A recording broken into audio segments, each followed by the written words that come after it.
वो आधे घंटे से इंतजार कर चुकी है, तो आपकी ज़ोरदार ताली से एक बार स्वागत किया जाए।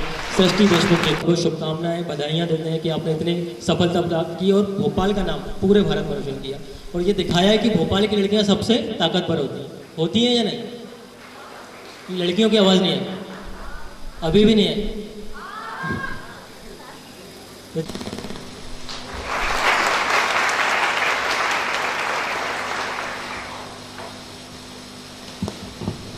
नहीं, आप इनसे अच्छे से वाकिफ हैं, लेकिन फिर भी औपचारिकता के तौर पर मैं आपको इनका, आप भोपाल के कॉर्मल कॉन्वेंट हायर सेकेंडरी स्कूल से पढ़ी हुई हैं।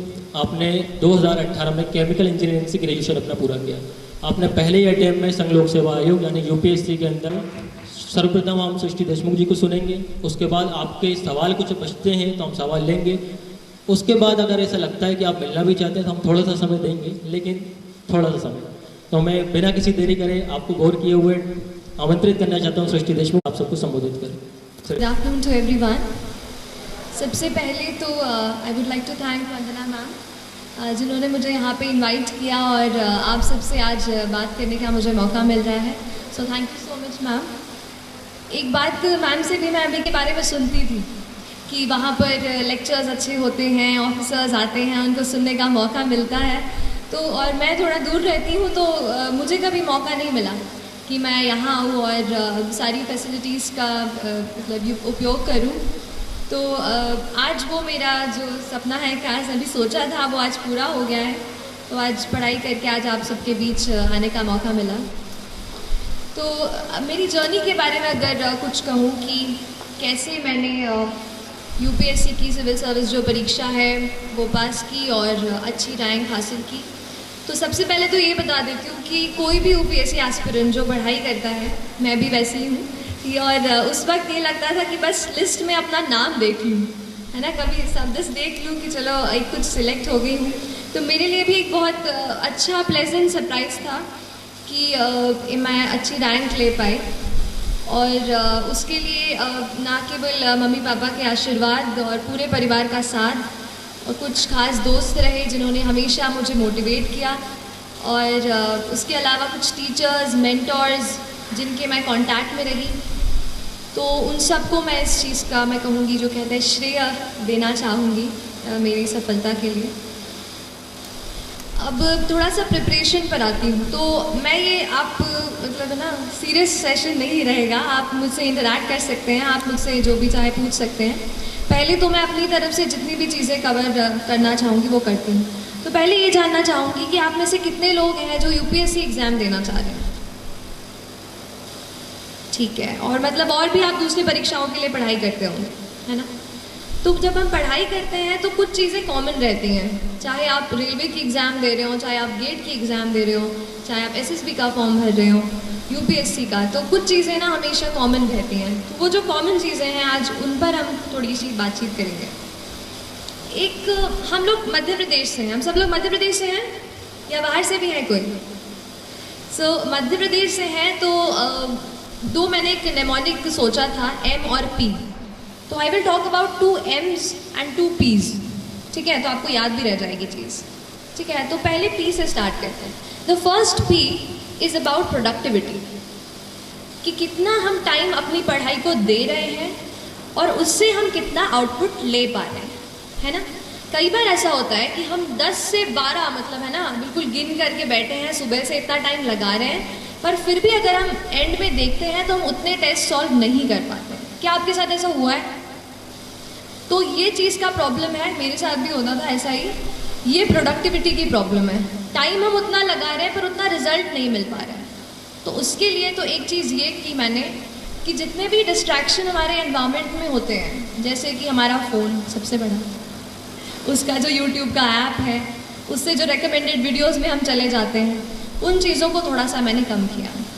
उसके अलावा और भी जितनी चीज़ों में हम इन्वॉल्व रहते हैं इंटरनेट पर पढ़ाई के अलावा, उनको मैंने थोड़ा सा लिमिट करने की कोशिश की।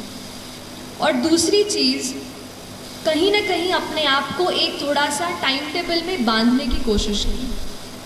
हमारा हर दिन अलग होता है ना?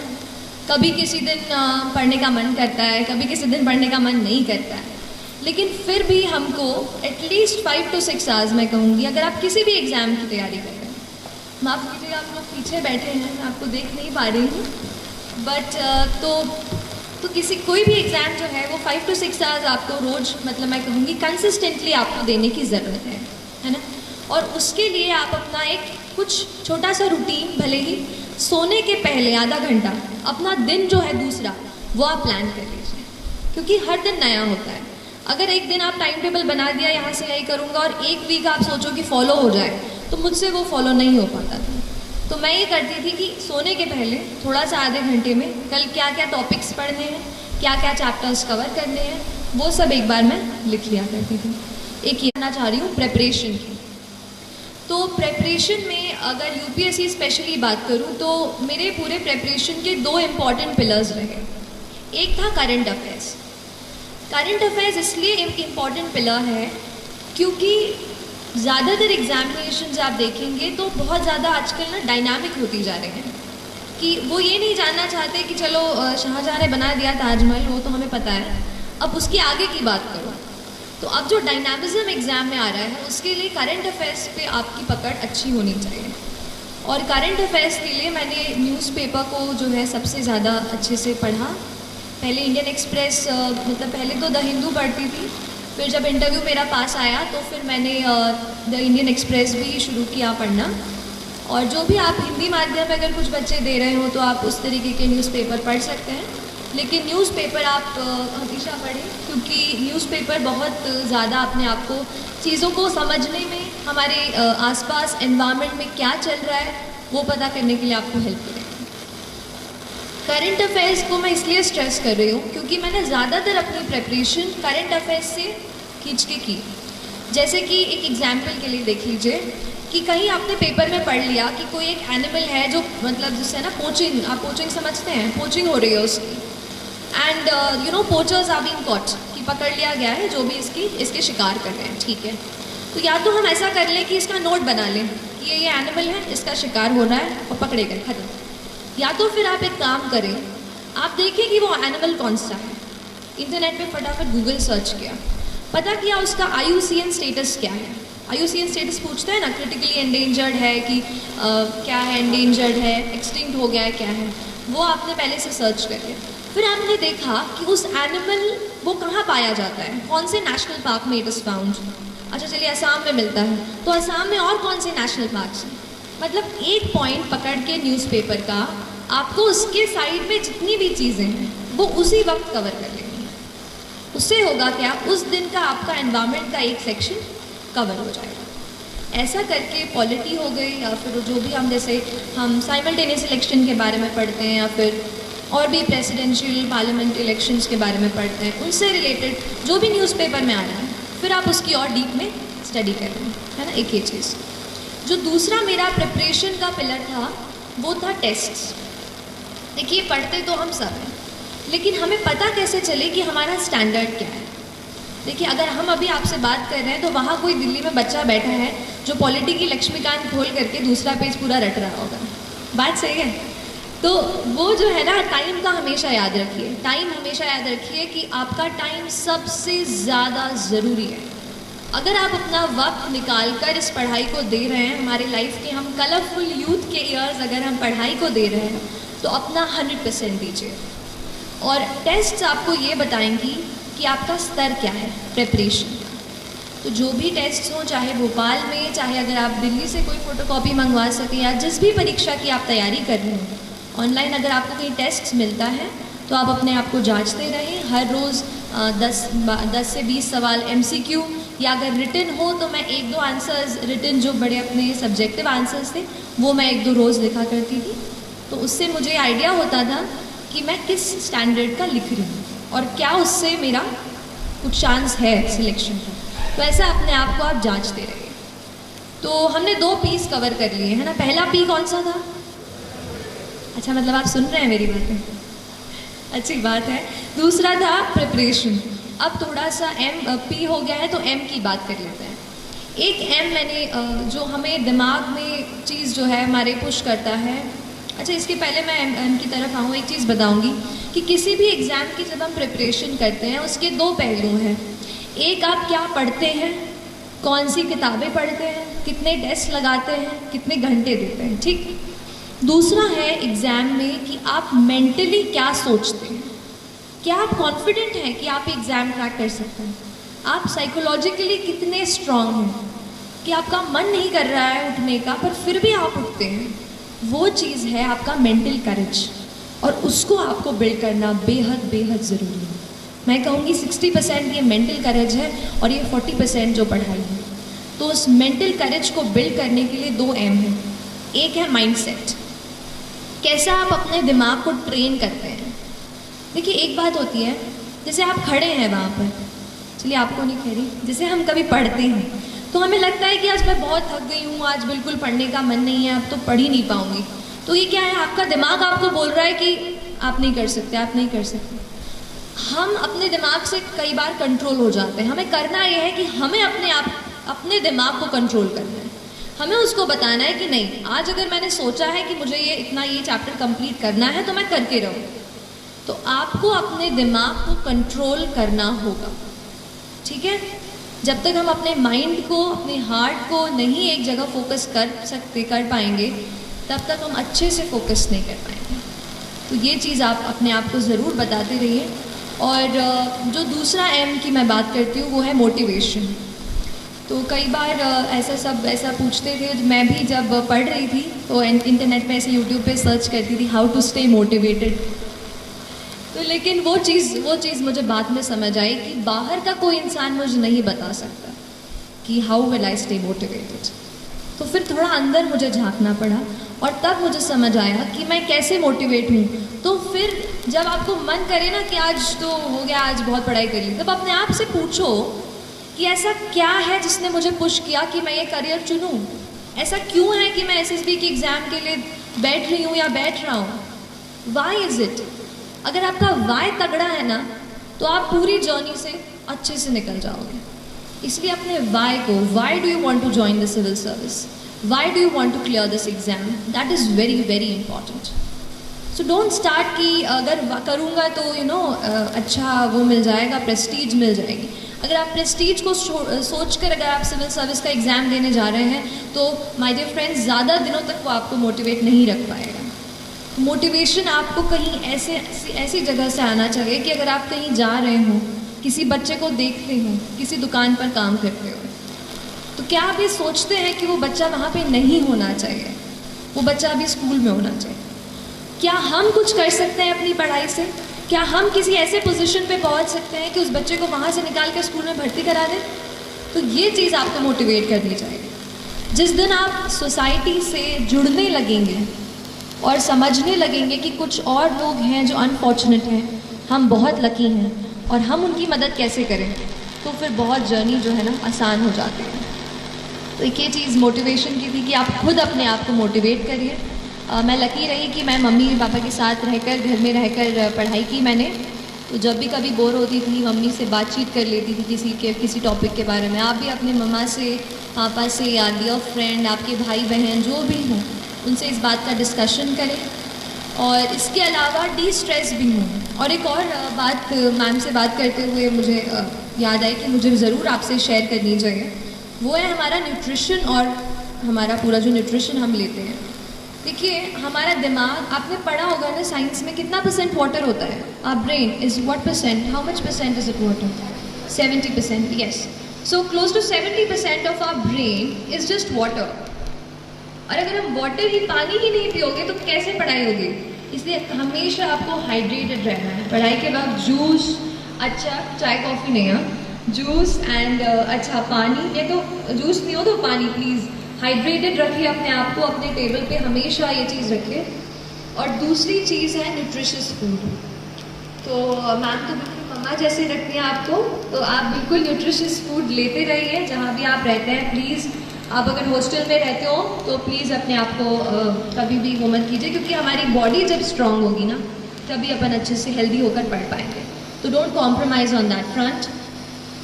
और इसके अलावा एक चीज़ और कहना चाहूँगी यूपीएससी के कॉन्टेक्स्ट में थोड़ा स्पेसिफिकली, कि 2 चीज़ें सबसे ज़्यादा आपको पूरे इसमें मार्गदर्शन देंगी।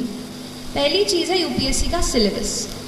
बड़ा क्लीशेड लगता है ना, हर कोई बोलता है सिलेबस सिलेबस, पर वही सबसे ज़्यादा ज़रूरी है, क्योंकि सिलेबस में लिखा हर एक वर्ड उससे एक 15 मार्क का सवाल बन सकता है, जो आपकी रैंक को यहाँ से यहाँ ले आए। तो आपको हर जो वर्ड यूपीएससी सिलेबस में या जिस भी एग्ज़ाम की आप तैयारी कर रहे हैं वो लिखा है, आपको हर इसके अलग से, मतलब मैंने ये कोशिश की कि जो भी नोट्स मैं बना रही हूँ मैं खुद बनाऊँ, और जो भी रिसोर्सेज से, भले ही ऑनलाइन रिसोर्सेज से हो या स्टैंडर्ड बुक से हो, उनसे मैं पढ़ूँ और खुद अपने हाथ से नोट्स बनाऊँ। जब मैं लिख लेती थी अपने हाथ से तो मुझे वो प्रोसेस करते हैं ना, इन्फॉर्मेशन अच्छे से प्रोसेस हो जाती है। तो हर एक का अपना अपना तरीका होता है, आप अपना तरीका पहचानिए कि आपको कैसे वो चीज़ समझ में आ रही है ना। और इसके अलावा मेरे ख्याल से मैंने, हाँ, जो दूसरी चीज़ मैं कह रही थी, यूपीएससी के प्रीवियस ईयर के पेपर्स, वो भी बहुत ज़्यादा ज़रूरी है। कोई भी आप सॉल्व कर रहे हो, पहले तो आप 5-7 साल के अपने प्रिंट करा के अपने पास रख लो कि ये पेपर्स हैं, ये क्वेश्चंस हैं, चाहे प्रीलिम्स का हो चाहे मेंस का हो। हर बार उसको देख लो हर दिन और समझो कि किस स्टैंडर्ड के क्वेश्चंस आपसे पूछे जा रहे हैं, है ना। तो ये 2 चीज़ें आपके अल्टीमेट मार्गदर्शक हैं। बाकी तो आप अपनी, मतलब ये है ना कि मैं जो आज बोल रही हूँ ना आपके सामने खड़े होके, ये कुछ चीज़ें मैंने किसी से सुनी है, कहीं पढ़ी है, कहीं यूट्यूब पे कोई टॉपर का वीडियो देखा और शायद वहाँ से सीखी हूँ। तो ये कोई मेरी, मतलब मैंने ऐसे बिल्कुल, है ना, अलग कुछ ऐसा मैं बता वो ऐसा नहीं है। जो भी प्रिपरेशन मैंने की उस पर ही बता रही हूँ कि हम सीखते हैं, इसलिए आप खुद अपनी स्ट्रैटेजी, आप अपने आप को पहचान कर अपनी स्ट्रैटेजी खुद बनाइए। मुझसे एडवाइस लीजिए, लेकिन आप वही कीजिए जो आपको लगता है कि आपके स्ट्रेंथ और आपके वीकनेस के हिसाब से काम आएगा, है ना। यहाँ पे एक चीज़ मेरे दिमाग में आ रही है, वो है प्लानिंग की।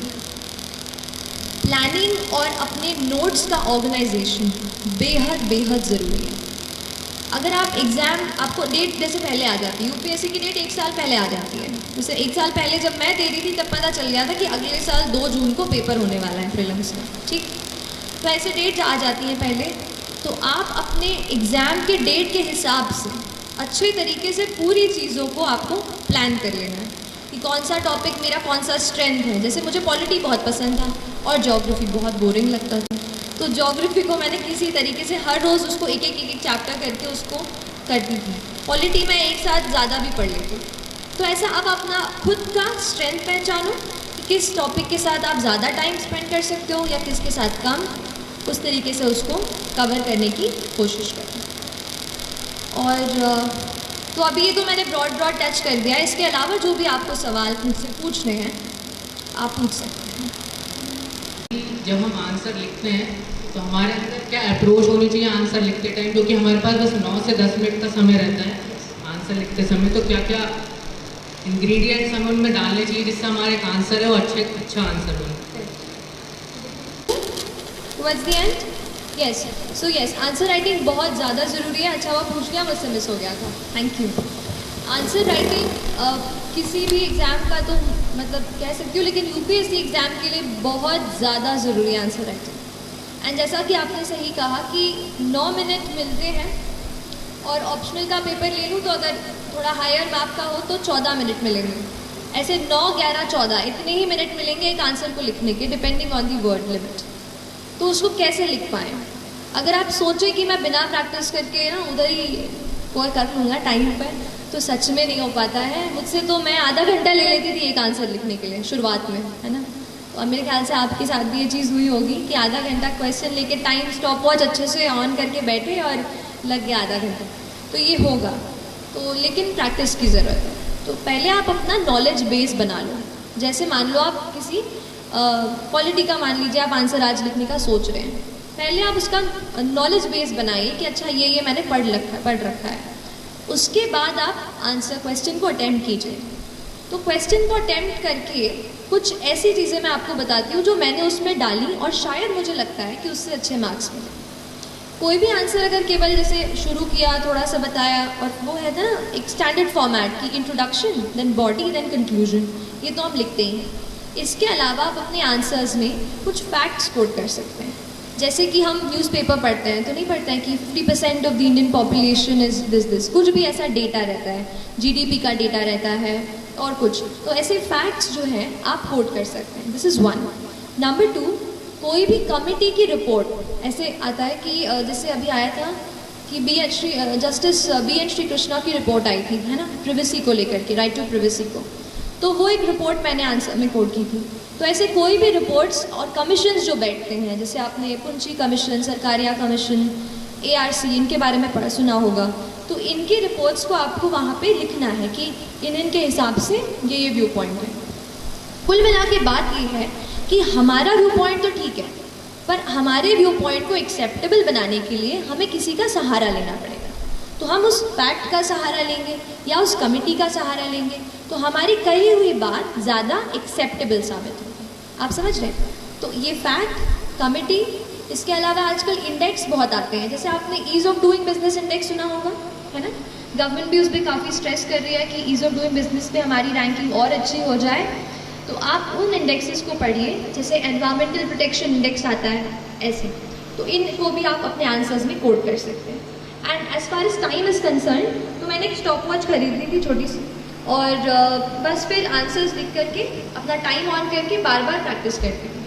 हर रोज़ 1 से 2 आंसर आप लिखो, और अगर आपके पास ऐसे 8 to 9 मंथ्स का टाइम है तो आप उतना डेवलप कर लेते हो स्पीड कि आप उतने टाइम में कर पाओ। बस एक चीज़ और कहूँगी कि आप मॉक टेस्ट ज़रूर दीजिएगा, भले मेंस दे रहे हो या प्रीलिम्स दे रहे हो। मॉक टेस्ट से उस टाइम में कैसे अपने आप को ढालना है वो हम अच्छे से समझ सकते हैं, है ना। और कोई क्वेश्चन?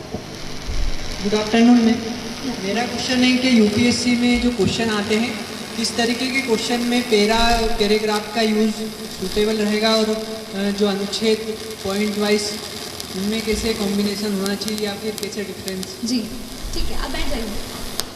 तो कई बार ऐसा मतलब आता है, हम डाउट होद में रहते हैं कि पैराग्राफ में लिखना है या पॉइंट्स में, बट ये बहुत ही सिंपल सी चीज़ है। It depends on the demand of the question, ठीक है। अगर क्वेश्चन में ऐसा टेल वर्ड आप समझते हैं, एनालाइज, क्रिटिकली एनालाइज, एन्यूमरेट, है ना, ये सब दिया रहता है, एग्जामिन। तो जैसे एन्यूमरेट बोला है, तो एन्यूमरेट मतलब तो नंबर में लिखना है, चलो बात पक्की है। अगर कोई और चीज़ आपको खुद समझनी है, जैसे मैं कभी कभार शुरू ऐसे करती थी, पहले डेफिनेशन लिखती थी, इंट्रोडक्शन उससे शुरू कर दिया, फिर मैं उसको डिवाइड करती थी आंसर को, जैसे social, political, economic, legal, environmental. जैसे कोई आपको मुद्दा दे रहे हैं कि ये चीज़ हो रही है और उसका इम्पैक्ट पूछ रहे हैं, right. So you give the social impact, the economic impact, the cultural impact, legal, environmental, ऐसे करके। सो ऐसे पॉइंट्स भी आप लिख सकते हो। So it depends on the nature of the question, point number 1। Number 2, आपको खुद को उसमें वेराइटी लानी है। अगर आप पूरा आंसर पैराग्राफ में लिख देते हैं, जैसे मेरा ऑप्शनल जो था वो सोशियोलॉजी था, अब सोशियोलॉजी में ज़्यादा स्कोप नहीं है कि आप पॉइंट्स डाल पाओ, है ना, थोड़ा सा थ्योरेटिकल सा सब्जेक्ट है समाजशास्त्र, तो उसमें मैं ज़्यादा पॉइंट्स नहीं डाल पाई। पर जैसे पॉलिटी का पेपर हो गया, इकोनॉमी का पेपर हो गया, इसमें मैं काफ़ी पॉइंट्स में वो किया है। तो आप उसी के बेसिस पे प्रैक्टिस करें और उस तरीके से आप उस क्वेश्चन के हिसाब से डिसाइड करें कॉम्बिनेशन क्या होना चाहिए। ज़रूरी नहीं है पूरा आंसर पैराग्राफ में या पैरा में हो, पैराग्राफ में या पॉइंट्स में हो, दोनों चीज़ें आप मिला सकते हैं। तो और कोई सवाल? आपका जैसे सोशियोलॉजी ऑप्शनल था, तो उसमें जो पेपर 1 है वो थोड़ा स्टैटिक है, बट जो पेपर 2 है वो डायनामिक नेचर का है थोड़ा, तो उसके लिए रिसोर्सेज क्या है और स्ट्रैटेजी क्या रही आपकी? कि मैंने केमिकल इंजीनियरिंग से ग्रेजुएशन किया है, लास्ट ईयर कंप्लीट किया, तो बहुत मन में सवाल थे। अब मेरे साथ ऐसा था कि ऑप्शनल में केमिकल इंजीनियरिंग अवेलेबल नहीं था, तो I had to choose something else. तो मैंने पहले सोशियोलॉजी चूज़ किया और उसकी किताबें पढ़ी, लगा यार इंटरेस्टिंग है, पढ़ते हैं। अगर बुक लिस्ट पे आऊँ तो मैंने ट्रायल एंड एरर से बुक्स ढूंढी हैं, किसी टॉपर्स ने सजेस्ट की थी, उनकी बुक्स देखी, और फिर कुछ खुद ही मैंने पढ़ के उनके नोट्स बनाए। तो पेपर 1 के लिए तो काफ़ी सारे, जैसे हैरलम्बस एंड हील्ड तो सब पढ़ते हैं, जो ऑरेंज वाली पतली किताब आती है हैरलम्बस एंड हील्ड, वो एक मैंने पढ़ी थी। और अगर पेपर 2 पे आ जाऊँ सीधा, जो आपके क्वेश्चन पे कि काफ़ी डायनामिक है, तो नंबर 1 न्यूज़पेपर्स तो आपको पढ़ना है बहुत तरीके से, क्योंकि न्यूज़पेपर्स में कुछ ऐसी चीज़ें आप पढ़ लेते हैं which you can directly quote in your answers. एक एग्जांपल देती हूँ, जैसे मैंने एक आर्टिकल पढ़ा था एक मैगजीन में, जिसमें लिखा था कि कुछ लड़कियाँ जिससे बॉर्न हो जाती हैं और उनके पेरेंट्स नहीं चाहते कि लड़की बॉर्न हो, तो उसको नपुंसक नाम दिया जाता है। तो ये थोड़ा यूनिक एस्पेक्ट है। तो अगर किसी गर्ल चाइल्ड के बारे में कोई सवाल हो तो आप उसमें एग्जाम्पल दे सकते हैं कि किस तरीके से हमारे कल्चर में एक ऐसा वर्ड अब आ गया है कि if a female child is unwanted उसको हम क्या नाम देंगे। तो ये कितनी अनफॉर्चुनेट चीज़ है। आप इसको कोट कर सकते हैं। तो एक तो न्यूज़पेपर्स, अगर बुक लिस्ट या बुक्स की बात करूँ कि मैंने क्या रेफ़र किया, तो आज मैंने प्रिपरेशन शुरू कर दी थी, बाद में ये बुक मेरे हाथ में आई। इसमें पूरा पेपर 1 और पेपर 2 साथ में दिया हुआ है। नितिन सांगवान सर की किताब है। उसमें वो भी IAS हैं और उन्होंने लिखी है, तो उसमें पेपर 1 पेपर 2 दोनों मिल जाएगा। That's one. मैंने कास्ट के स्पेशल एस्पेक्ट्स को कवर करने के लिए नदीम हसनैन की किताब है। तो नदीम हसनैन की ट्राइब्स वाली नहीं है, sociology, general sociology, Nadeem Hasnain वो। और फिर रूरल सोशोलॉजी के लिए दोषी एंड जैन की किताब आती है, वो आप पढ़ सकते हैं, है ना। ये कुछ है, बाकी अभी तो ऐसा ही है। बाकी आप तन्वी सौंद्रियाल मैम, उनकी बुक लिस्ट आप पढ़ सकते हो, काफ़ी कुछ मैंने उनसे भी सीखा है।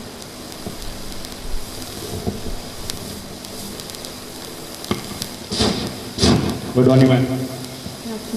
तो क्या आप बता सकते हैं कि आपने सोशियोलॉजी कैसे ऑप्शनल सेलेक्ट किया?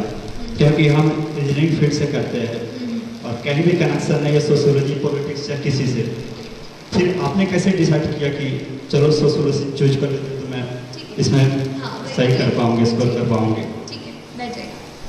तो कैसे चूज़ किया, जैसे मैं ये टच कर ही रही थी अभी पिछले सवाल में कि केमिकल इंजीनियरिंग नहीं था ऑप्शन में, ठीक है, तो मुझे कुछ और ही चुनना था। अब केमिस्ट्री ना बहुत अलग हो जाती है केमिकल इंजीनियरिंग से, तो फिर मैंने कुछ ऐसा सब्जेक्ट 2 मेरे दिमाग में थे, one was political science, the other was sociology. So I bought the books of both the subjects. Initial जो बुक्स होती हैं वो दोनों सब्जेक्ट्स की मैंने खरीदी। आपको भी अगर डाउट आ रहा हो ऑप्शनल में, तो आप 2-3 आपको डाउट आ रहा हो उसकी किताबें आप ले लो, जो बेसिक उसकी बुक्स हैं उनको आप एटलीस्ट एक वीक के लिए पढ़ो। उसके बाद आपको खुद समझ में आ जाएगा कि कौन सा सब्जेक्ट है जिसके साथ में सबसे ज़्यादा टाइम बिता सकता हूँ। क्योंकि ऑप्शनल जो है, जैसे UPSC में 500 मार्क्स का है, तो it really makes a change to your score. तो ऐसा ही सब्जेक्ट चूज़ कीजिए विच यू इन्जॉय रीडिंग, जो आपको एक बर्डन ना लगे, है ना। कोई ट्रेंड्स पे या कितना स्कोर कर रहे हैं टॉपर्स, ये सब पे मत जाइए। आपका पर्सनल इंटरेस्ट है, उसके बेसिस पर ही आपको ऑप्शनल चूज़ करना है ना। तो बेसिक बुक्स पढ़िए और थोड़ा एफर्ट ज़्यादा डालना पड़ेगा, अगर इंजीनियरिंग के अलावा हो तो थोड़ा डालना पड़ेगा, पर कोई बात नहीं, है ना। किसने कहा था कि चीज़ें सब आसान होंगी लाइफ में, तो करनी पड़ती है यार। लेकिन सच बताऊं तो अगर आप थोड़ा सा एफर्ट डालते हैं ना, तो सच में चीज़ें जो है ना, एक ये चीज़ भोपाली वाली कनेक्शन वाली बात बता रही हूँ कि हम भोपाल में रहते हैं, दिल्ली नहीं जाते। मतलब मैं दिल्ली नहीं गई हूँ प्रेपरेशन के लिए, मैंने इंटरव्यू देने के लिए, उसकी प्रैक्टिस करने के लिए दिल्ली गई थी। तो अपन नहीं सोचते हैं कि दिल्ली वाले कुछ अलग पढ़ते होंगे और बहुत सारा पढ़ते होंगे और अपना हो पाएगा कि नहीं। तो ऐसे सवाल मेरे मन में भी थे लेकिन फिर भी कहूँगी कि थोड़ा अपने आप को बांधो, थोड़ा डिसिप्लिन में रहो, थोड़ा सा मोटिवेट रखो, दृढ़ निश्चय रखो, और बड़ा सपना देख लिया है ना तो अपने आप को उसमें पूरा झोंक दो। सोचो कि अब लाइफ में और कुछ नहीं है, जब तक ये नहीं करूँगी ना, ये करूँगा नहीं ना, तब तक कुछ नहीं होने वाला मेरा, ना मेरा ना किसी और। तो उस तरीके का एटीट्यूड, एक फायर, एक वो पैशन अपने आप में आपको जगाना पड़ेगा। That passion will drive you and that passion will take you places. और अगली बार जब मैं यहाँ पर, आप नहीं मैं नहीं, आप जब यहाँ पे खड़े होंगे तो मुझे ज़रूर बुलाना, ठीक है? ठीक है, तो जो भी सुन रहे हो प्लीज़ आप लोग अच्छे से करनी है। और जब आप यहाँ पे मैडम आपको फ़ोन करके बुलाएं कि बेटा आओ, चलो आप भी बताओ यहाँ पे, तो ज़रूर मुझे भी बताना है। ऐसे ही मतलब ये कहना चाह रही हूँ कि उतनी फायर आपके अंदर होनी चाहिए। ड्रीम बिग, है ना, बड़ा सपना देखने से बिल्कुल मत डरो। लाइफ सबकी चैलेंजिंग होती है, किसी को फाइनेंशियल कंस्ट्रेंट्स होते हैं, कुछ इमोशनल कंस्ट्रेंट्स होते हैं, मेरे साथ भी ऐसी चीज़ें थी। लेकिन फिर भी जब आपने ठान ली है वो चीज़, तो फिर आपका कहते हैं ना कर्तव्य बनता है कि अगर ठान लिया है तो फिर या तो ठानो मत, या तो अगर यहाँ बैठ गए हो ना तो एग्ज़ाम क्रैक करके ही मानो, ठीक है। तो एक ये वो अपना एक ड्राइव, डिटर्मिनेशन अपने साथ रखो, ठीक है। और कोई सवाल? में सबसे जरूरी स्टेप होता है कि हम उसको चेक करवाएं या करें। तो हम भोपाल में ही आंसर राइटिंग करें तो उसको चेक कैसे करें, क्योंकि हर कोई दिल्ली नहीं जाता। ठीक है, तो मैम क्योंकि इंडिपेंडेंट प्लेटफॉर्म है, आपने सुनी होगी, वहाँ पर मैं आंसर्स अपने डालती थी, है ना। क्योंकि यहाँ पे अगर कोई टीचर नहीं मिल रहा है, कोई मेंटर नहीं मिल रहा है जो चेक कर रहा है, तो वहाँ पे फेलो एस्पिरेंट्स होते हैं जो अपने वहाँ पे डालते हैं। आप उनके आंसर रिव्यू करो, वो आपके आंसर रिव्यू करेंगे। ऐसे ही करके मैं सीखी हूँ। शुरू में जब क्योंकि लगता नहीं था कि इतनी बड़ी टेस्ट सीरीज़ खरीदूंगी और उसको सच में यूज़ भी कर पाऊंगी कि नहीं। तो जब तक आप उस स्टेज पर पहुंच रहे हैं, आप ऐसे ऑनलाइन फोरम्स का यूज़ कर सकते हैं। इनसाइट्स ऑन इंडिया एक है, दूसरा IAS बाबा आपने सुना होगा UPSC के लिए वो, और तीसरा फोरम IAS। ऐसे करके मैंने 3 वेबसाइट से मैं जुड़ी रही और उन पे आंसर्स मैं अपने डालती रही, है ना। तो वो चेक करते हैं, आप किसी का चेक कीजिए उनको अपने। और होता क्या है, आंसर्स की बात निकली है तो बताती हूँ, खुद के आंसर में हमें गलती नहीं दिखाई देगी, दूसरे के आंसर में हमें फटाक से गलती समझ में आ जाती है कि ये ना इसने ये चीज़ सही से नहीं लिखी है। तो आप दूसरों के आंसर्स चेक करो और उनको आपके करने दो, तो यू विल बेटर अंडरस्टैंड कि where are you making a mistake. And when you are thorough enough, when you feel कि now this is a moment when I can write time करके टेस्ट, तो फिर आप कोई टेस्ट सीरीज परचेज कर सकते हो डेडी से कोई भी। तो इसका मैं स्कैन करके अपनी कॉपीज उनको भेजती थी, वो चेक करके आपको वापस देते हैं and they write the comments out there, so you know कि what are the mistakes, so you can join that, है ना। और मोटी होती है उनको अपन समराइज कर रहे थे, शॉर्ट कर रहे थे, तो एक्चुअली वो क्या टाइम ज़्यादा करती है। यस। तो इस बीच में क्या होता है कि फ्रस्ट्रेशन बढ़ता है, हम सब्जेक्ट को लेकर टेंशन भी होती है, उस चीज़ को टैकल कैसे किया जाए? ठीक है कि कैसे नोट्स बनाते हैं और वो चीज़। दूसरा, हम फ्रस्ट्रेट हो जाते हैं। दो अलग तरीके से आंसर करूँगी। पहला चीज़ नोट्स, देखो कुछ किताबें ऐसी हैं जिनको आपको कवर टू कवर पढ़ना ही है, पढ़ना ही पड़ेगा। अब उसके नोट्स आप बना लोगे तो या तो आप फोटोकॉपी करा लो, या तो फिर हम क्या करेंगे, कुछ छोड़ देंगे, वो चीज़ नहीं होनी चाहिए। अब जैसे पॉलिटी की लक्ष्मीकांत है, वो तो कवर टू कवर ही पढ़नी है आपको। मॉडर्न इंडिया की स्पेक्ट्रम की राजी वगैरह आती है, वो आपको कवर टू कवर पढ़नी है। कुछ किताबें जैसे DD बासु हो गई, कोई अगर पॉलिटी के नेक्स्ट लेवल पे पढ़ रहा है, DD बासु पढ़ रहा है, तो उसके केवल आप नोट्स बनाओ। तो आप डिसाइड करो कि आपके एग्जामिनेशन के नीड के हिसाब से कौन सी किताब आपको पूरी पढ़नी है और कौन सी की आपको नोट्स बनाने हैं। नोट्स का टाइम, जैसे सोशियोलॉजी, अब उसमें हमें अलग अलग किताबों के रेफ़र करनी पड़ी, तो फिर मैंने उसके नोट्स बनाए, अदरवाइज़ फिर बुक से ही पढ़ी। और दूसरी चीज़ फ्रस्ट्रेशन, तो नोट्स बनाते टाइम नहीं, पढ़ते टाइम बहुत फ्रस्ट्रेशन होता है। और हर टाइम मतलब है ना, फ्रस्ट्रेशन और डीमोटिवेशन, ये सब चीज़ें हमारा पीछा करती रहती हैं। पर कुछ ऐसे खास दोस्त बनाओ जो हो सकता है उस फील्ड के नहीं हो, लेकिन आपको मोटिवेट करें कि भाई तू कर सकता है, कि girl you do it, you know. और आपके कोई मतलब आपके भाई बहन हो या आपकी मम्मा हो, उनसे शेयर कीजिए कि मैं इस फील्ड में जाना चाहती हूँ, आई वॉन्ट योर मोटिवेशन। ऐसे किसी इंसान को अपना बेस्ट फ्रेंड साथी बनाइए पूरी जर्नी में और सपोर्ट लीजिए, क्योंकि फ्रस्ट्रेशन होगा पर उस पर हमें जैसे मैंने कहा कि हमें अपने दिमाग पे कंट्रोल करना है, दिमाग हमें कंट्रोल ना करे, है ना। इस चीज़ का आप ध्यान रखिए। और कोई आप पूछ रहे थे? करते हैं सोशियोलॉजी में, तो मैंने सुना है कि वहाँ पे बोलते हैं कि आपने अगर जनरली लिख दिया तो उसमें आपको आंसर नहीं नंबर नहीं मिलेंगे, और आपने अगर सोशियोलॉजिकल एंगल से उसको लिखा तो आपको ज़्यादा नंबर मिलेंगे। तो वो आप थोड़ा एक्सप्लेन करें। देखिए, कॉमन सेंस ये है कि आप मुझे यहाँ पर बैठकर सुन रहे हैं, ठीक है, आप कुछ इससे सीख कर जाएंगे, ठीक है, हो गई बात ख़त्म।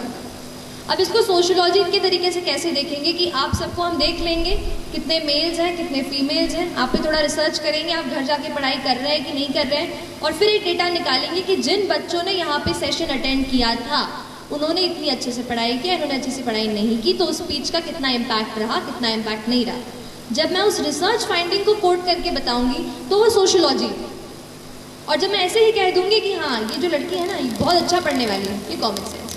तो फिर मैम तो सोशियोलॉजी में हमें थिंकर्स को कोट करना है, कोई भी थिंकर जो हो जिसने कोई बात कही हो, जैसे हर एक टॉपिक के अपने अपने थिंकर्स हैं। अभी तो मुझे थोड़ा ब्रशअप करना पड़ेगा, मतलब क्योंकि मैंने मेंस अक्टूबर में दिया था, उसके बाद मैंने ज़्यादा सोशो को नहीं छुआ है, बट स्टिल जैसे कुछ थिंकर्स हैं, जैसे ऑन्द्रे बेते हैं, है ना, इंडियन थिंकर हैं, लुई डुमॉन है, ऐसे थिंकर्स को आपको कोट करना है आंसर्स में। उसके अलावा कुछ फैक्ट्स आप डाल सकते हैं, जैसे हमें जनरल आप GS के आंसर्स में डालते हैं, वो फैक्ट्स डाल सकते हैं। और थोड़ा आप सोशियोलॉजी की बुक से ही, अभी मैं इतने अच्छे से नहीं बता पा रही हूँ क्योंकि आई हैव लॉस्ट टच, लेकिन सोशियोलॉजी की बुक से ही आपको थ्योरेटिकल पर्सपेक्टिव पकड़ना है। एक एग्जाम्पल याद आ रहा है, सुसाइड की थ्योरी जो इमाइल रकीम देते हैं, राइट।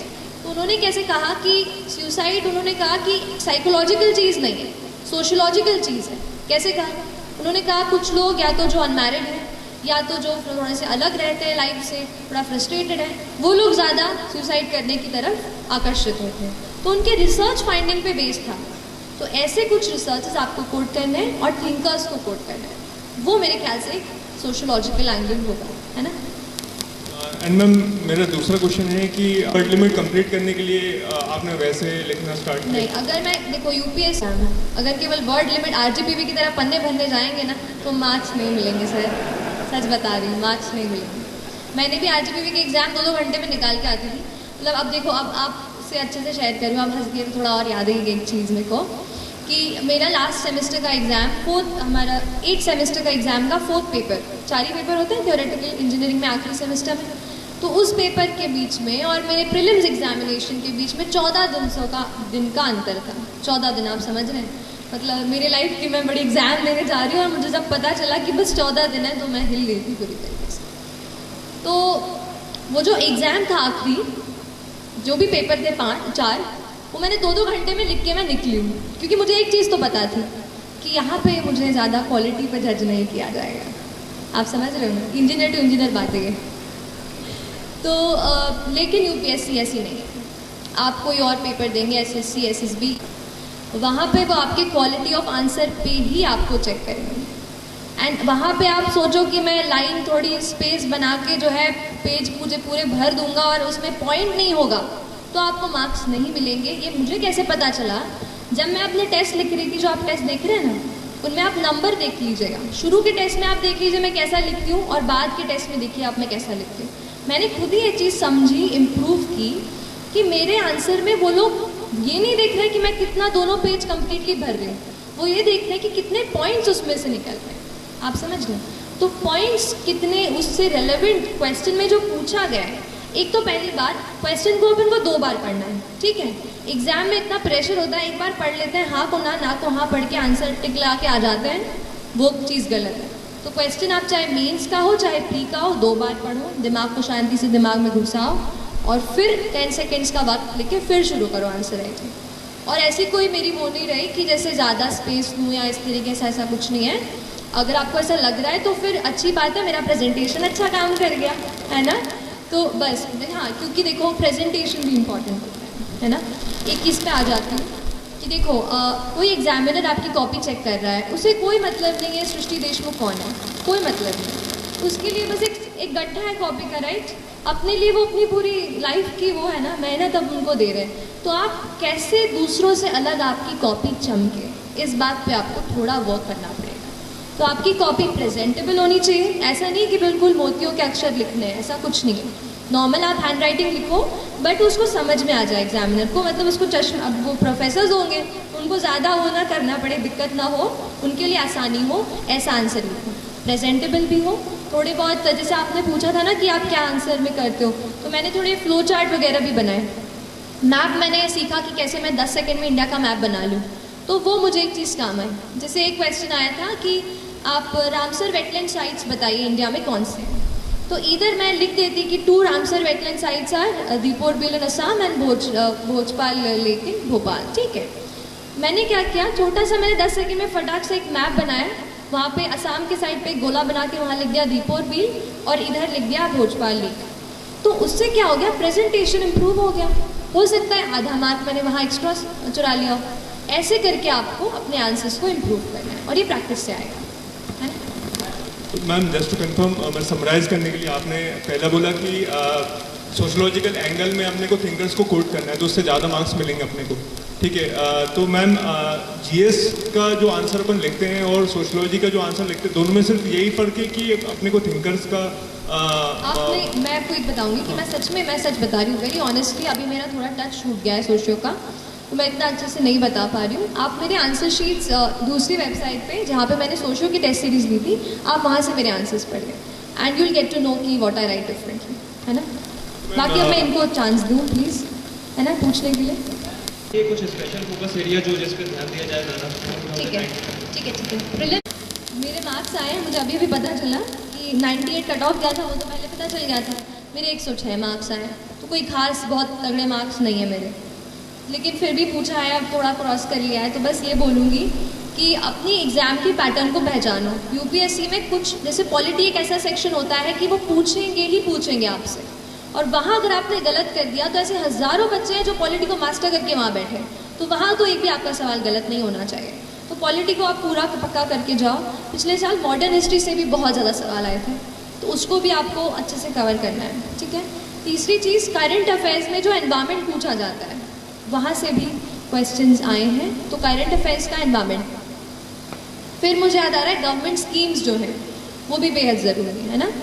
प्रधानमंत्री उज्ज्वला योजना, ये योजना, वो योजना, सारी योजनाओं को लिख लो एक पेज पे कि ये इस मिनिस्ट्री की है, वो उस मिनिस्ट्री की है, और वैसे उसको याद करने की कोशिश करो, है ना।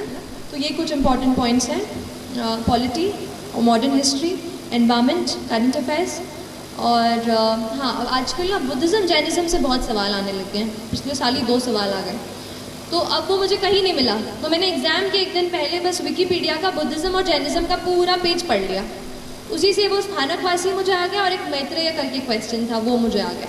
तो ऐसे कुछ आपको खुद ढूंढना पड़ेगा कि कौन सा कहाँ से पूछ रहे हैं, क्योंकि आप गारंटी तो नहीं ले सकते कि एनसीईआरटी पढ़ लिया है तो एनसीईआरटी से सवाल आ ही जाएगा। थोड़ा सा आपको एलिमिनेशन टेक्निक से भी प्रैक्टिस करना पड़ेगा, है ना। एलिमिनेशन आप समझते हैं कि ये नहीं है, ये तो हो ही नहीं सकता, ये इसमें डाउट है, और ये, तो इन दोनों में फिर कौन सा बेस्ट है, ऐसा एलिमिनेशन करके भी आपको आंसर्स पे पहुंचना होगा। मैं कहूँगी 100 सवालों में से 30 से 35 सवाल आपको डॉट श्योर आने चाहिए। उसके बाद के जो 20-25 हैं उस पर आप खेल सकते हो कि कहाँ कौन सा है, कौन सा थोड़ा बहुत दिमाग लगा के, इंटेलिजेंट गेस, है ना। ऐसा रैंडम गेस भी नहीं लगाना है, इंकी पिंकी टाइप्स, है ना। तो प्लीज़, अच्छे होते हैं जिन्हें छोड़ना ही होता है, जो किसी को नहीं आता, तो वहाँ ये मत सोचो कि अरे इतनी पढ़ाई की है, ये सवाल तो मुझे करके ही जाना पड़ेगा। नहीं, वहाँ पे अपने आप को बोलो कि ये किसी को नहीं आ रहा होगा, मुझे भी नहीं आ रहा, नेगेटिव नहीं करा खड़ा होगा, ऐसा है। थोड़ा अपनी स्ट्रैटेजी आप खुद बनाओ कि 100 क्वेश्चंस को मैं कैसे अटेम्प्ट करने वाला हूँ, ठीक, हाँ, है ना, ठीक है। तो इन्होंने ये पूछा कि मेंस में हम जो नोट्स बनाते हैं उनको किस तरीके से टॉपिक वाइज अरेंज किया मैंने, और कैसे मुझे फिर एग्ज़ाम में मैंने कैसे उसको किया कि मुझे उस टाइम पे याद हो जाए। देखिए, यूपीएससी की स्पेसिफिक बात करूँ तो GS2 और GS3 का पेपर ऐसा है जो ज़्यादा से ज़्यादा आपका डायनामिक से आ जाएगा। जो आप न्यूज़पेपर पढ़ेंगे ना, GS2 GS3 आपका वहाँ से रोज कवर होता जाएगा। तो उसके लिए तो आंसर राइटिंग ही मैंने की, और आंसर राइटिंग से ही मुझे टॉपिक्स पता चल गए थे कि ये। जहाँ तक नोट्स की बात है, तो जो भी एडिटोरियल आते थे ना द हिंदू में या इंडियन एक्सप्रेस में, उनके मैं नोट्स बनाती थी। तो कोई जैसे टॉपिक हो गया उसका अलग से प्लेन पेज में, और हाँ, प्लेन पेज इसको इसलिए स्ट्रेस कर रही हूँ क्योंकि आंसर वहाँ पे आंसर शीट में प्लेन शीट ही मिलती है, वहाँ रूल शीट नहीं मिलती। तो आप शुरू में लिखोगे तो वैसा, तो कभी ऐसा जाएगा, तो आपको प्रैक्टिस करनी है ताकि स्ट्रेट आप अच्छे से लिख पाओ। तो मैंने नोट्स भी अपने प्लेन पेजेस में ही बनाए, एंड एडिटोरियल्स के नोट्स बनाए, ऐसे अलग अलग मैंने किया। अब एग्ज़ाम के अंदर हॉल में घुसते हुए ना एक टॉपिक ऐसा था, सब्जेक्ट, जो मुझे उसके डेफिनेशन याद नहीं रहती थी, वो थे GS4 का पेपर, एथिक्स का paper, ethics, integrity and aptitude. अब वो इंटेग्रिटी, डिसिप्लिन, ट्रस्टवर्दीनेस और करेज और ये तो वो, तो उसके डेफिनेशन नहीं याद होते थे। तो इतना छोटा सा, एकदम इतना सा पेज पे मैंने एक डेफिनेशन कहीं कहीं से बना के अच्छी से वो लिखी, फिर उसको मैं जाते तक मैं उस पेज को देख रही थी। मतलब अगर आपको ऐसा आपको कुछ लग रहा है कि आपको याद नहीं हो रहा है, एंड दैट इज़ इम्पॉर्टेंट, तो उसका छोटा सा अपन नोट्स बनाते हैं ना, वैसे नोट्स बना लो and keep reading it every night और एनीथिंग लाइक दैट। सो वो एक चीज़। और सोशोलॉजी का जो है पेपर 2 में डायनामिज्म, जैसा मैंने कहा, न्यूज़पेपर से कोट कर सकते हैं, थिंकर्स से कोट कर सकते हैं। तो शुरू में डेफिनेशन से करती थी, फिर कुछ पर्सपेक्टिव, जैसे आशीष बोस, आपने नाम सुना है? आशीष बोस एक डेमोग्राफर थे इंडिया के, शायद हैं, मुझे नहीं पता। तो उनका वो रिसर्च आया था जिसमें हमारे मध्य प्रदेश को बुरा ही लगा था, अपन को जो बीमारू बोल दिया था उन्होंने। तो वो उनका बीमारू जो शब्द दिया था ना, बिहार एंड ऑल, बिहार मध्य प्रदेश, तो वो उन्होंने पूरा एनालिसिस किया था कि क्यों ये स्टेट्स हैं जो थोड़ा अंडर डेवलप्ड या डेवलपिंग स्टेज में हैं। तो उन्होंने फिर एक और एक्रोनिम बनाया था, डेमारू, that was related to female infanticide. तो उनके मैंने फिर रिसर्च स्टडीज़ या वो भी मैंने कोट किया आंसर्स में। तो अभी तो सोशोलॉजी पे मैं कुछ ऐसा सोच रही हूँ, कुछ ऐसा राइटअप या बुक लिस्ट बना करके मैं नेट पे ऐसा कुछ शेयर कर दूँगी, तो एक वहाँ से आप हेल्प ले लेना। बहुत जल्द मैं कोशिश कर रही हूँ कि सोशोलॉजी की जो भी चीज़ है, कहीं वेबसाइट या कहीं ब्लॉग ऐसे मैं आपसे शेयर करूँ, तो आप वहाँ से भी वो चीज़ देख सकते हो, है ना। और कोई क्वेश्चन? यहाँ पे रहें कि दिल्ली जाएँ? तो यहाँ पे जैसे लोकल मैट्रिक्स में क्या सबसे अच्छा रहेगा? जैसे कई बार हम सेल्फ स्टडी करते हैं तो समझ में नहीं आता जो कर रहे हैं वो सही है या गलत है, तो उसके लिए डायरेक्शन कैसे देना? हम यहाँ भोपाल में रहते हैं। ठीक है, आप बैठे। हाँ, तो शुरुआत तो मैंने फाउंडेशन कोर्स किया था मैंने यहाँ पर, और उसके बाद 8 महीने का वो कोर्स करके, लेकिन मुझे ये लगा कि उसमें मुझे केवल डायरेक्शन मिली है, केवल बुक्स पता चली हैं, बस बाकी जो वैल्यू एडिशन था वो आपको खुद को करना है। तो इसमें आप ये जो मैंने वेबसाइट्स बताई ना, ये आपको पूरा हर दिन ट्रैक करती रहेंगी। हर दिन आपको डेली करंट अफेयर्स इस पे आएंगे, कहीं आपको इस पे एडिटोरियल के नोट्स आ जाएंगे, कहीं क्वेश्चंस वो डाल देंगे हर रोज़ 5 से 10। तो इस तरीके से आप इनसे जुड़े रहो। दूसरी चीज़, अगर आपको लग रहा है कि कोई टॉपिक आपका वीक है, तो आप ऑनलाइन क्लासेस दिल्ली से जो वेबकास्ट होती हैं उनको आप सब्सक्राइब कर सकते हो, है ना। तो स्पेसिफिक टॉपिक जैसे कोई ज्योग्राफी हो या इकोनॉमी में किसी को दिक्कत हो तो वो कर लो, उससे थोड़ा सा मोटिवेशन आपका बढ़ जाएगा। मतलब आप सोचोगे कि चलो यार ख़रीदा है तो फिर उसको देखना ही पड़ेगा, वो बात आ जाती है थोड़ी सी। तो आप वो कर सकते हो, वहाँ से टेस्ट या फिर क्लासेस आप ज्वाइन कर सकते हो, है ना। और कोई सवाल? हेलो, बोलिए। Firstly congratulations ma'am. Thank you so ma'am, much. मेरा सवाल ये है कि जैसे मैं अगर प्रिपरेशन स्टार्ट कर रहा हूँ तो मेरे को मैम ह्यूमैनिटीज़ के सब्जेक्ट मैंने कभी नहीं पढ़े, तो मैम थोड़ी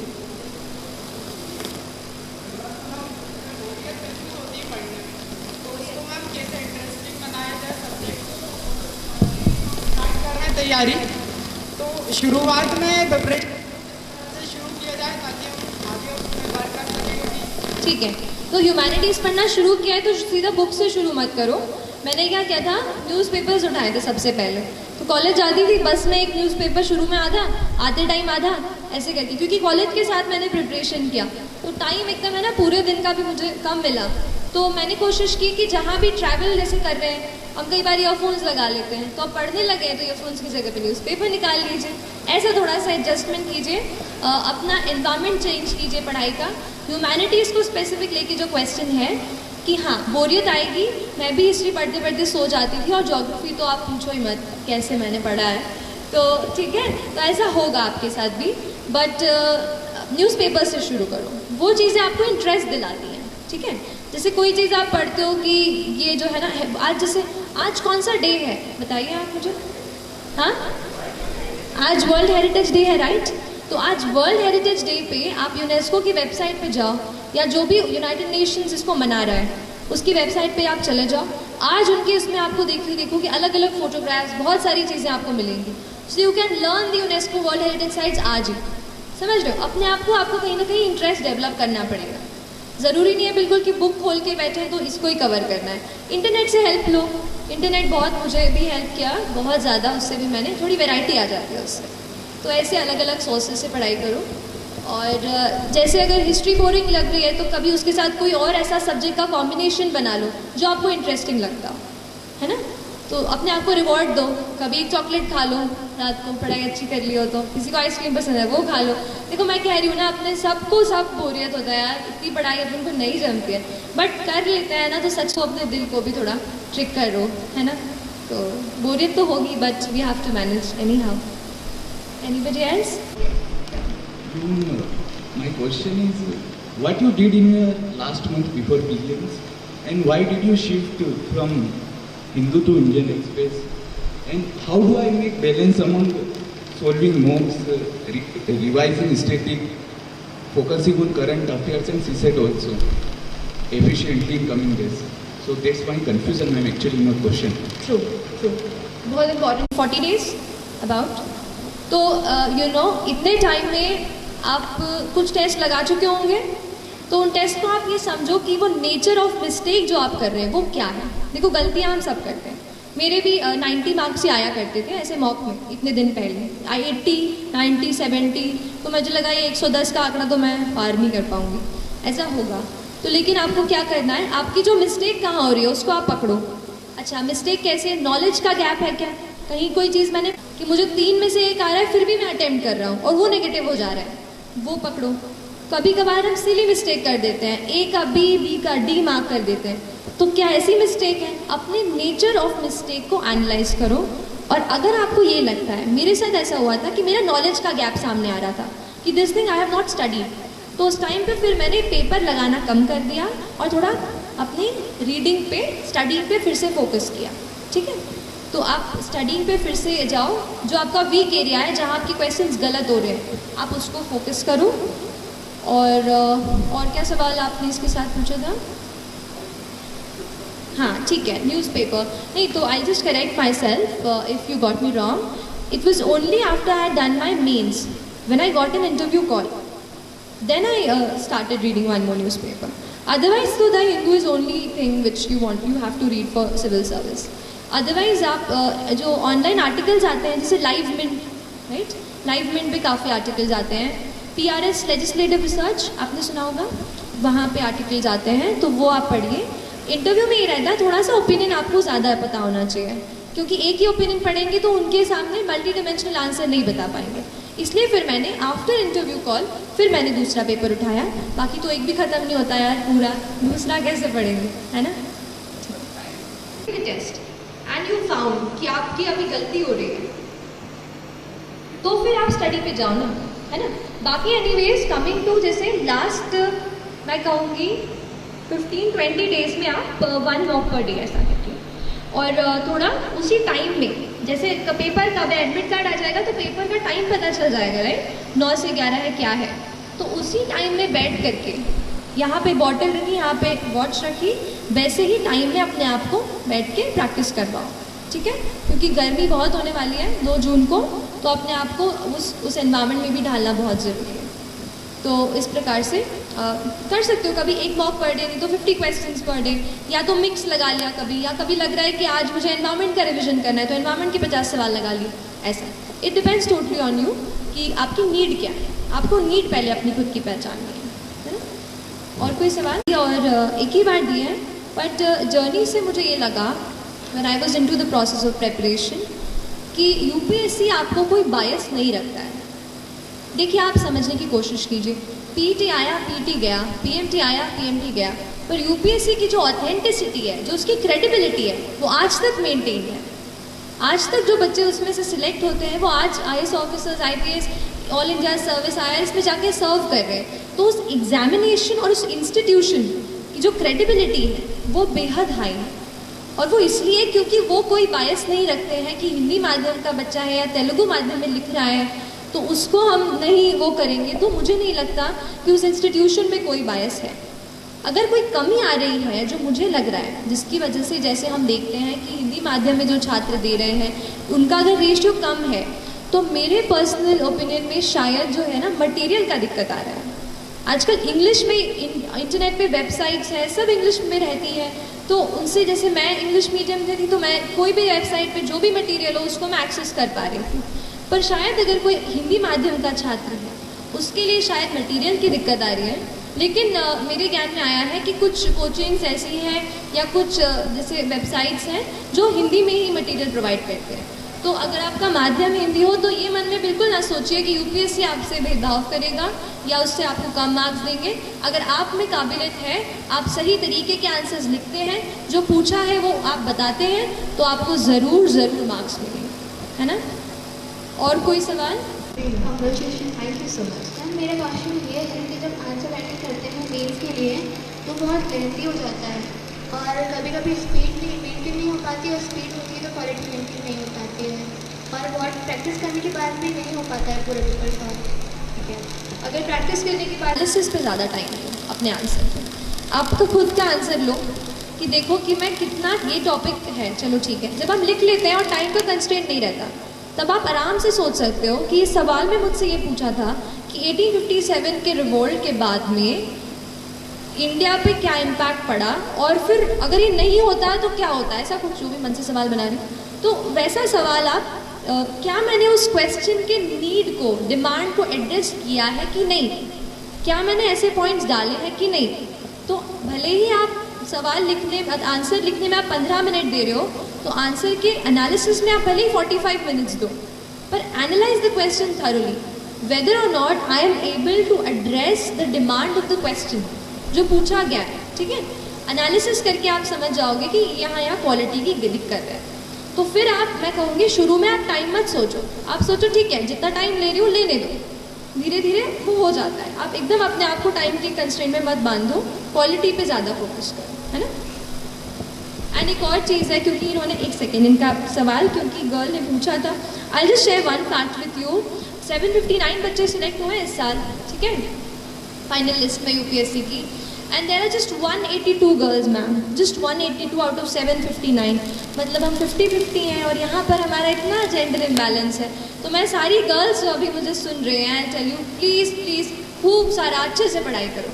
ये जो जेंडर इम्बैलेंस चल रहा है ना 759 में से बस 182, ये हमें बढ़ाना है बस सिलेक्शंस, ठीक है। तो प्लीज़ ऑल द गर्ल्स, हमारे पास डिस्ट्रैक्शन कम होते हैं ना, दोस्त नहीं होते बाहर ऐसे घूमने फिरने के लिए ज़्यादा, तो उस चीज़ का थोड़ा फ़ायदा उठाओ और अच्छे से प्लीज़ अपने आप को डेडिकेट होकर पढ़ाई करो please. This message is specially for girls, otherwise तो सबके लिए ही बोल रही हूँ। आप पूछिए प्लीज़। जब हम स्टडी करते हैं उस टाइम कुछ डेटा ऐसा होता है जो हमें याद नहीं रहता है, और आंसर राइटिंग करते टाइम या टेस्ट सीरीज देते टाइम हम वो फॉरगेट कर जाते हैं, ठीक है। तो इससे क्या होता है मैम, हमारी स्टडी में जो हम और आगे करने वाले होते हैं तो थोड़ा डिप्रेस्ड हो जाते हैं और माइंड सेट नहीं बनता। देखिए डेटा की जाने क्या किया, एक डेटा कॉपी करके, डेटा बुक करके एक अलग से छोटी सी नोटबुक बना ली। तो जो भी मुझे डेटा जहाँ भी मिलता था सब कुछ मैं उसमें नोट कर ली। जब एक चीज़ एक जगह पे एक वो सारी कैटेगरी की चीज़ एक साथ आ जाती है ना, तो याद करना आसान हो जाता है। तो जो भी कहीं आप डेटा पढ़ रहे हो उसको आप अलग से लिख लो, और जब आप नया डेटा उसमें ऐड करोगे तो पुराना वाला देख लो कि पहले मैंने क्या लिखा था। ऐसे ही करके रोज़ रोज़ जब आप उसमें भरते जाओगे उसको, तो पुराना भी देखते चलो, ऐसे रिवाइज करते चलो, है ना। अपने दिमाग को हमें ट्रेन करना है, उससे सारे कचरा जो है ना वो निकालना है, और काम की चीज़ हमें उसमें डालनी है जो हमें वहाँ पे 2 या 3 घंटे में याद आनी चाहिए, ठीक है। तो ऐसा धीरे धीरे करके ट्रेन होगा माइंड आपका। तो एग्जामिनर का हमसे क्या एक्सपेक्टेशन होता है कि जब वो कोई क्वेश्चन पूछ रहे हैं तो उसका हमारे क्या क्या फैक्ट होने चाहिए हमारे उस बात पे कि हम हमारी पूरी बात उनके सामने रिप्रेजेंट कर सकें। ठीक है, ठीक है, आप बैठ जाओ। बोलूँ एक चीज़ बोलूँगी कि इंटरव्यू बहुत ज़्यादा हाइप्ड है चीज़। आपको मेरा स्कोर कुछ 1068 रहा और उसमें से केवल मेरे 173, मतलब एक बहुत कम रेशियो है जो इंटरव्यू के मार्क्स हैं। तो मैं ही कहूँगी जब तक आप उस स्टेज पे पहुँचोगे ना कि जब आप इंटरव्यू दे रहे हैं तब आप इतना पढ़ लेते हो कि आप दूसरे का इंटरव्यू ले लोगे, ठीक है। तो नॉलेज में तो कोई दिक्कत नहीं आएगी। अब कमिंग टू द फैक्ट कि यूपीएससी क्या एक्सपेक्ट करता है, देखिए वो आपसे नॉलेज कूट चुका है, वो प्रीलिम्स आपसे पूरा निकलवा चुका है, 100 MCQ आपसे करवा लिए, फिर ना 90 सवाल भी मेंस में उन्होंने सॉल्व करवा लिए। अब उन्हें आपके नॉलेज से इतनी वो नहीं है, डाउट्स नहीं है। अब वो आपको देखकर ये समझना चाहते हैं कि क्या ये कैंडिडेट इज़ ही और शी फिट, कि हम इसको इतनी रिस्पॉन्सिबिलिटी दे पाएँ, क्या इसमें वो इतना पेशेंस है, क्या वो अपने आप को एक्सप्रेस कर पा रहे हैं। क्योंकि जॉब ऐसी है ना कि आपको लोगों से जुड़ा रहना पड़ेगा। अगर आप अपने आप को कैबिन में बंद करके बस फाइल पुश करते रहेंगे तो असली में हम इम्पैक्ट नहीं डाल पाएंगे। तो क्या वो एक्सप्रेस कर पा रहे हैं अपनी चीज़ को, और कॉन्फिडेंट रहें। क्योंकि देखिए सारी चीज़ें सबको नहीं आती, हम एनसाइक्लोपीडिया तो नहीं है, तो कोई चीज़ रह जाएगी। मेरे भी इंटरव्यू में एक सवाल उन्होंने पूछा था कि कुछ ऐसा पूछा था कि आप केमिकल इंजीनियरिंग से हो तो पॉलीमर्स का एग्रीकल्चर में क्या यूज़ होता है। अब वो चीज़ मुझे उस वक्त नहीं याद आई, तो मैंने थोड़ा 5 सेकेंड रुकी, फिर मैंने कहा कि sir I am unable to recollect at this moment, I will read about it. तो ऐसा करके मैंने वो सवाल वो किया और फिर वो दूसरे सवाल पे आ गया। तो ऐसा कुछ नहीं है कि आपको हर चीज़ आनी चाहिए, इट्स जस्ट दैट आपका जो डिटेल्ड एप्लीकेशन फॉर्म है, जो बैकग्राउंड है, you should know everything about it. जैसे मैंने अपनी स्कूलिंग कामिल से की तो मैंने थोड़ा कामिल की हिस्ट्री पढ़ ली कि बाई चांस उनका नाम इस पर अटक जाए तो वो उससे कुछ पूछ ले। तो ऐसा आप करो और बैकग्राउंड अच्छे से प्रिपेयर करो and be ready and be confident. They just want you to be confident so that you express yourself well and you're patient even when they try to heckle you। मतलब वो कुछ ऐसा करें कि आपको थोड़ा अजीब लगे और उस वक्त भी आप अपना ध्यान ना खोएं और अच्छे से उत्तर दे सकें। मेरे ख्याल से वो इतना एक्सपेक्ट करता है, क्योंकि बाकी की ट्रेनिंग तो वो देंगे हमको, बस अब स्टूडेंट की तरीके से हमें जांचते हैं, तो इतना कुछ तो नहीं है इसमें। और कोई आप पूछना चाह रहे थे? मैम वो क्या कोर्स पेपर होता है जो एथिक्स होता है, उसमें नंबर की मार्जिन बहुत कम होती है, आप उसको फेस कैसे किए? क्योंकि मेरे सब्जेक्ट जो मैं क्लियर कर रहा तो फोर्थ पेपर में थोड़ा अच्छा दिक्कत जा रही है। ठीक है, देखिए 4th पेपर यूपीएससी की परीक्षा की बात कर रहे हो क्या? और यहाँ एमपीपीएससी में भी होता है ना, ethics integrity and aptitude, MPPSC में भी होता है, राइट। तो मेरे ख्याल से इस पेपर में 2 पार्ट्स हैं। एक तो अपना जो थियोरेटिकल पूछेंगे कि क्या क्या क्वालिटीज़ रिक्वायर्ड हैं ऐसा करके, जहाँ पे मैंने डेफिनेशन की बात की थी ना, कि जहाँ पे अगर हम छोटी छोटी डेफिनेशन याद करके लिख जाए उनको यूज़ कर सकते हैं। I think GS4 is about quality content. देखिए डिसिप्लिन, किसी को बोले व्हाट इज़ डिसिप्लिन, कोई कुछ लिखेगा, कोई कुछ लिखेगा। आपको कुछ ऐसा लिखना है कि वो एग्जामिनर एक बार पढ़े तो सोचे अरे हाँ यार ये इसने की तगड़ी बात बोली है। और कुछ एग्जाम्पल लगाइए आप अपने रियल लाइफ के। जैसे एक एग्जाम्पल मैं थोड़ा सा अपने रियल लाइफ से करके गई थी कि ऑनेस्टी, आप ऑनेस्टी कितना, आप ऑनेस्ट कितना रहते हैं सिविल सर्वेंट। तो अपना जो लाइसेंस होता है, आप सब में से किसके पास लाइसेंस है? ड्राइविंग लाइसेंस, बस गाड़ी सब चलाते हैं। अरे यार ऐसा मत कर। तो लाइसेंस का ऐसा हुआ था कि वहाँ पे मैं गई और फिर कोई कह रहे थे जैसे रिलेटिव कि आप ये इनको पे कर दो एजेंट को और वो आपका लाइसेंस बनवा देगा। मैंने कहा नहीं, जो ऑफिशियल प्रोसीजर है उससे करेंगे। मुझे 5 दिन लग गए, 5 दिन मुझे ऑफिस के चक्कर काटने पड़े, बट एटलीस्ट मेरे मन में वो सेटिस्फैक्शन रहा कि मैंने ऑफिशियल प्रोसीजर से किया है और किसी एडिशनल इंसान को, मिडिल मैन को पैसा नहीं दिया है। तो एक वो चीज़, जैसे ये पर्सनल एक्सपीरियंस की बात होती है, तो कोई ऑनेस्टी पे कोई पूछ रहा है कि how will you be honest, तो आप कोट कर सकते हो कि ये मेरा पर्सनल एक्सपीरियंस है। ऐसा कहीं आपने कहीं एनेक्डोट पढ़ लिया, किसी की बात पढ़ ली कि कुछ, अभी मैं कहीं पढ़ रही थी मध्य प्रदेश में एक ऐसी कहीं जगह है, जगह की नाम नहीं याद आ रहा है, जहाँ पर लड़कियाँ मैकेनिक का काम सीख रही हैं। तो वहाँ पर जो है बहुत अचंभा हो रहा है, बहुत सारी लड़कियां जो और बाहर जैसे काम के लिए नहीं जा पा रही हैं, वो गांव में ही अपने वहीं पे जिला में ही जो भी गाड़ियां आती हैं उनको रिपेयर कर देती हैं। तो कितनी यूनिक बात है ये। तो विमेन एम्पावरमेंट की कोई बात चल रही हो एथिक्स के पेपर में, तो ऐसा कोई एग्जाम्पल आप कोट कर सकते हो। तो एक ये चीज़ आप डेफिनेशंस, और दूसरी चीज़ जो केस स्टडीज़ की आती है ना, हमें सिचुएशन दे दी जाती है कि you are in this situation, now what will you do. तो इसकी प्रैक्टिस आप करो। उस एक बुक आई थी एथिक्स इंटेग्रिटी एंड एप्टीट्यूड की, जिसमें केस स्टडीज़ ही दी थी बस। तो वो बुक मैंने ली थी, उन केस स्टडीज़ को मैंने अच्छे से पढ़ा और फिर मैंने अपना पर्सपेक्टिव सोचा कि मैं अगर उस पोजीशन में हूँ तो एक एथिकल इंटीग्रल मतलब ऐसा ऑफिसर मैं क्या सोचूंगी उस वक्त, वो घर पे आपको प्रैक्टिस करनी है। और एथिक्स का जनरली पेपर लंबा होता है, तो उसका राइटिंग की स्पीड आपको ध्यान रखनी पड़ेगी।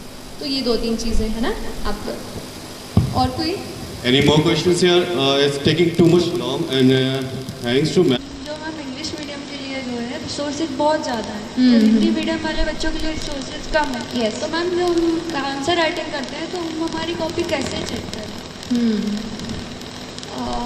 देखिए मैं ऐसे चीज़ों के कांटेक्ट में नहीं आई हूँ जो हिंदी मीडियम वाले उसको करते हैं, लेकिन मुझे ऐसा लगता है कि लास्ट 5 को रिजल्ट आया था, आज 18 तारीख। ऐसे बहुत सारे लोगों से मैं मिली हूँ जो इस इंडस्ट्री में काम कर रहे हैं एज ए टीचर या एज एन एस्पिरेंट।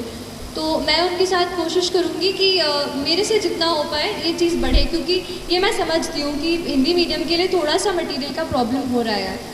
तो देखते हैं, बट आपसे ये कहूँगी थोड़ा सा मेहनत आपको थोड़ी ज़्यादा करनी पड़ेगी।